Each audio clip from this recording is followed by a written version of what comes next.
walk over there and my makeup's gonna look so butt and everything's just gonna look so bad by the time we walk over there because it's a 30-minute walk. Y'all, apparently we're gonna like breathe in dust and stuff, so I hate this.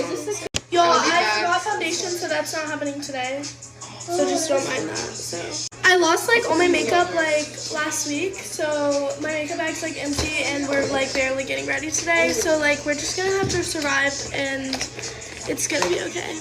I did wear a lot of sunscreen today so we don't get burnt or anything because I'm not trying to get burnt on the first day. Yo, I got my nails done yesterday and I was not expecting them to be as much as they were, but like it's fine. It's fine. Because it's okay, because they look cute, and I'm just like, I got them like last minute before, here you go, before Coachella, because I was not trying to go without any nails. That would be so bad, but yeah. Okay, so my makeup is gonna look so ratchet, but like it's fine, it's okay. I'm gonna wear a lot of it, and usually I do my makeup really fast, and I'm not trying to do it fast. I'm trying to take my time, but that may not happen. No, my hair looks so ratchet, and I wasn't expecting it to look this bad. Oh, period. Okay, I'm setting like every step of my makeup routine, and this is Faith's palette for eyeshadow, and we might have to test them out because we want to have like exotic makeup or whatever today. Woo! I genuinely can't. Yo, Embry got a spray tan. I'm so mad that I didn't get a tan because like I should have gotten one, but I thought that I was naturally tan enough. But you are. Not as tan as that. Now I'm mad. Sorry, I was too slumped to get a spray tan because I just wanted to go to bed. So it was like 10:30 when the spray tan lady came too, and I just wanted to go to sleep because I'd been up since like 5 in the morning for like my flight and everything, and I was just ready to go to bed. Vlogs. Why is it my hip burning? Oh, get on! I'm already halfway done with my makeup, but like it's fine. It's fine. I'm gonna be using a lot of bronzer because as the palest one here, I feel like I should at least get a little bit Baby, bronzed. I'm the palest one. Baby, no. Okay, I'm setting once again, so... No. Cancel her! Cancel her! Sorry, Faith is putting I didn't bring tape eyeshadow. on her I face. I don't know why. Yo, we're gonna be here from 1 p.m. to 1 a.m. in the morning, so our makeup has gotta look tea. Otherwise, it's not happening. Yo, my head is literally peeling. I don't know what is happening. Yo, why is my face doing that? I'm not loving this. Okay, so my hair keeps falling and it looks crusty, so I've been having to redo it like every single freaking time, but like, you know what, it's fine. Okay, I'm picking out my jewelry that I'm going to wear right now, and it's all from Everjewels, and there's a lot of it, so... Okay, guys, y'all stay tuned to see my outfit, but I'm, done kind of getting ready, but I love you guys so much. Peace out. He already fucked someone else. He doesn't care about you. He already chose to leave your life. No matter what he said, his actions speak louder than that. He doesn't care about you. He said all those degrading, really rude things to you. He doesn't care about you. Left your life willingly and didn't even put a fight up for you. He does not care about you. You waited months, years for him to change. Other girl did it in a week. He doesn't care about you. He's outside getting active while he knows that you're at home upset. He doesn't care about you. All of this is kind of harsh, but listen. Life is too short to be with someone who just doesn't really care about you as much as they should. Because you will spend forever wondering why you're not good enough, even though you are good enough, just because they made you feel that way. You can't love someone into caring about you. You can't love someone into treating you the way that you deserve. Because caring about someone who will never care about you as much as you care about them is very draining. Those people are called energy takers. There's nothing that you can do or say to get them to give you the same. Instead of caring about him, care about yourself. Save yourself. I feel like one of the weirdest things that my strict parents were strict about was honestly napping. For whatever reason, after I got into high school, my mom was really weird about me taking naps. And I'm not talking like laying in bed all day. Every weekend we had a set list of chores, and I wasn't allowed to do anything fun until after I got those done. And part of fun is also napping. Well, I remember this one time I went to my friend's house, and we pulled an all-nighter, and the next day my mom came and picked me up. I made sure to do all of my chores Saturday morning before I left. That way my parents would have no reason to complain on Sunday. Sunday rolls around, my mom picks me up very early. I was one of the first ones to leave. And you know, she asked me, she was like, how was the sleepover? And I was like, oh, it's good. I'm just really tired because we did pull an all-nighter. I didn't go to bed until like 5 in the morning. Thinking she wouldn't be upset by this. Because again, I'm 16. This isn't my first sleepover and we didn't go anywhere that night. My mom gets so upset. She's like, well, if you want to party all night, you better make sure you can stay up all day during the day. And I remember remember just being like, Mom, no, like, I wasn't partying. Like, we just stayed up really late in her room being girls. She doesn't care. She's very upset. Even though I literally had nothing to do that day but nap and lay on the living room floor and watch TV. Like, that's literally what I did all day after that. And I remember I fell asleep on the living room floor. My mom comes over and she goes, wake up. And then she proceeded to yell at me again over the same exact thing she yelled at me that morning. If I party all night, I need to stay up all day too. And she never dropped this rule till I moved out. But that's everything. Bye, guys. Okay, here are the things my ex-best friend did to me, and I stayed in the friendship. Okay, number one, she would come over to sleep over and steal from me. And then I would see her wearing these things while she was hanging out with me, and I'd be like, hey, is that mine? And she would tell me no. That I had the same thing go missing from my room at the same time she was staying over. We went to an event together, and she left half of it to hang out with a guy in the parking lot, which honestly doesn't even upset me that much. It's the fact that her phone was dead. So I was sitting there at this event like, should I call the police? Because like, you're with a random guy I've never met and you're not returning any of my texts. She sent noodles to the boy I liked, and that took place after she apologized to me for sleeping with another boy I had a crush on maybe like a few months before that. She would ask me to go somewhere, and then when we got there, ordered and everything, she wouldn't have the money to pay for it. Which like, I'm all for getting my friend's stuff, but you invited me. And you sent noodles. She would borrow my clothes and then not give them back to me. Why are we gatekeeping my clothes? And icing on the cake, she would make up lies about me to boys. Why I stayed as long as I did. Part of the friendship obviously was fun, but would I ever stay in a friendship like that again? No. Okay, let me know the craziest thing one of your best friends has done to you and you stayed in the friendship. Get ready with me, but I'm going to talk about my rules for when I have children. First of all, I am not speaking from experience. I am 16, I have 0 kids, and I don't plan on having any anytime soon. So take this with a grain of salt because obviously I don't have any experience with kids. So when I do have kids, half of this will probably change because how am I going to know? First of all, my kids are going to have good grades. I'm being a hypocrite because my grades are not perfect. I have like all B's and a couple of A's. I don't expect my kid to have all A's, be perfect all the time, but I expect that at least by the end of the semester when you get your report cards that you shouldn't have any C's. I can't say this enough, but my kids will not be getting an allowance. If you want money and you're old enough, first of all, when you are old enough to get a job, you are getting a job. And if you want money, then you are cleaning. If my kid really wants something and we're going shopping, of course, I'm going to get it for them, but I'm still going to say no. If they want shit that they shouldn't have for their age, first of all, and that I can't really afford and it's not in my budget, then I'm not going to just say yes, yes, yes, yes, yes. You can't get everything you want. And I'm saying this as a child that was extremely spoiled. This one might be unpopular, but I don't give a fuck. If my child wants to date, it can date whoever it wants. I don't care.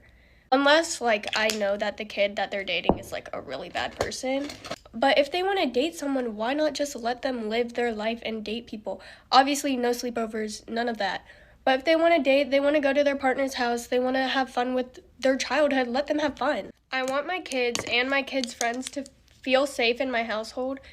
If my kids' friends are arguing with their parents, they don't have a good home life, they get kicked out, anything like that, they are coming to me. They are living with me. I don't care. Like, obviously, I'm going to alert the parents because, like, kidnapping, you know. But my mom is the mom that if my friends get kicked out, they know they can come here. And I love that. If someone hits my kid and my kid hits them back and they get in a fight at school, outside of school, I don't care. My kid is not getting in trouble for that. She didn't hit first. She didn't start it. I don't care if she was talking shit about the other kid. If someone hits my kid is allowed to hit back. I don't care. Kids are going to be kids. That's what I think a lot of people forget.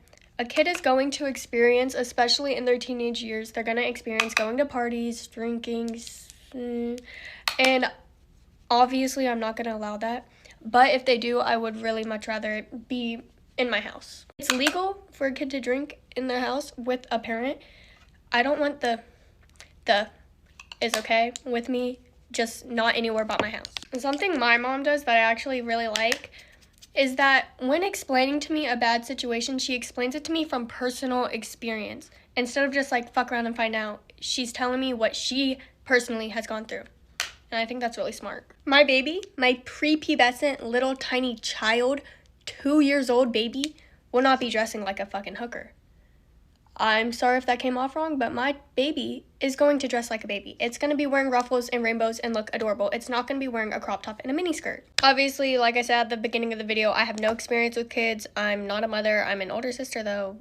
That doesn't mean anything. Anyways, my rules could change depending on when I have kids, whatever. I love you so much. Have an amazing day. Out-of-pocket things I used to have to do to get around my strict parents. My dad barely ever let me go out, so one day I decided to pull a reverse Uno on him, and I snuck his phone, and I downloaded Life 360 on it so that I could see when he goes to work or comes home, so I could use that time to either sneak out or sneak people in. Luckily, he's an old Asian dad who isn't tech-savvy at all, so he had no idea what was going on. Oh, how the turns have tabled. We're from Minnesota, but my sister used to date a guy from Cali, and my dad did not approve of it at all. But we wanted to take a trip there to see him, so I had to convince my dad that I had a school field trip to Washington, D.C., and that my sister was going to be my chaperone. I made a fake waiver for him to sign. I photoshopped pics of us at the White House. I even photoshopped plane tickets and had them printed at FedEx, so they have that, like, paper glossy finish. And it worked. We were in Cali. He did end up finding out later on, though, because someone over there knew him and snitched on us. Every time I wanted to stay out late with my friends, late as in literally just past 9 p.m., I would have to jump out the window. So imagine hanging out with your friends, then having to go home at 9 p.m., go inside, say hi to your dad so he knows you're home, go in your room, pretend you're sleeping, then jumping out your window and walking to your friend's place just to meet up with them again and be able to hang out late. That was so dumb and dangerous. I was so young and I had to do that all the time. Like, honestly, strict parents don't achieve anything but raising sneaky kids. TikTok's not banned. For some reason, my ex-talking stage had the grand idea that TikTok's getting banned, so I need to post my drafts. He did just that. I do have to give it to him. That's kind of ballsy. Some of the drafts included me, though, saying stuff like me now versus me in my prime, and then there's a photo of us. That's not the only one. He posted one of our transitions that we made together, and there's girls in the comments that he used to talk to that he told me, guys, listen to this. Listen to this, because I know you're going to send it to him. Listen to this. He said that he stopped talking to them. Right. So he's like, I would never talk to them. I'm like, okay. I didn't really buy it because everyone knows he's a gaslighter. So I'm like, whatever. And I see them commenting on all of the videos. And I'm like, are we seriously about to do this again? Because I don't remember telling you all this, but basically, after we settled our beef, the other girl showed up with all of her friends. Honestly, I really love them for that. That was really entertaining and good on their part. And he was telling me, like, oh no, like, I would never go back to her, like, I'm just, like, trolling her, blah, blah, blah. And now there's this. I'm like, there's just no way. Ready with me, but I will never judge you if you have acne. Cause girl, I get it. Also, all the people that I know that have acne are literally the cleanest people ever. Trust that I will never think that you're dirty because your skin is breaking out. I'll never judge you if your room or if your house is messy. I don't care. Like, trust, if you want me to help you clean, I'm right there. If you want me to do it for you, I'm doing it for you. I just won't do my own room because I actually hate it. I'll never judge you if you have different religious or like just different beliefs than me. As long as you're not hating or just like backhanded shaming somebody for it, I don't care. I'll never judge you if your mental health causes you to like not want to hang out anymore or just anything like that. Like, I don't care. Like, you don't want to go hang out? Okay, do you need anything? Do you want me to come over? Do you want a little gift basket? Do you need a hug? Do you want to watch a movie? Like, do you want to just be left alone? Like, cause I get it. This is so obvious, but one thing that I will never and have never done is judge somebody for their sexuality. Like, hello? If you're doing that in big 2024, get out. Get out! I'll never judge you if you have the off-brand or the dupe of something. I don't care. 9 times out of 10, I do too. I'll never judge you for asking for something that you want or need. Like, trust that I'm very fortunate and very blessed, so what's mine is yours. Just ask for it, and 9 times out of 10, you'll have it. Never judge you if your hair is not done or if you don't have a haircut. Like, that is the least of my concern. If your meal costs more than mine, I feel like something that's been passed down generationally is like, oh, well, her meal costs $15 and she offered to pay for my meal, so I have to get something less than $15. No. Get what you're gonna eat. I don't care how much it costs as long as you're happy. I never judge you for needing somebody to talk to, like me being that person, because a lot of people don't have a person and I'm good enough to be everybody's person. I'm a firm believer of everyone needs someone, so if you need someone, I'm right here. I'm trying to do like a little smoky thing under my eyes because it looks so good on people. Do we think it looks good? I'll never judge you for having scars on your body. Like, what? That's really like battle marks. It's not like something to be ashamed of. Never judge you for having a lot of energy or for having no energy. I'm an energy matcher, so whatever you give me, I'll give you. I don't care. Unless obviously you need more from me, then you're getting more from me. Like, I don't care. I got you. Setting spray. We'll never judge you for being you, and you should not be around people who do. That is it. Have a great day. I love you so much. Bye.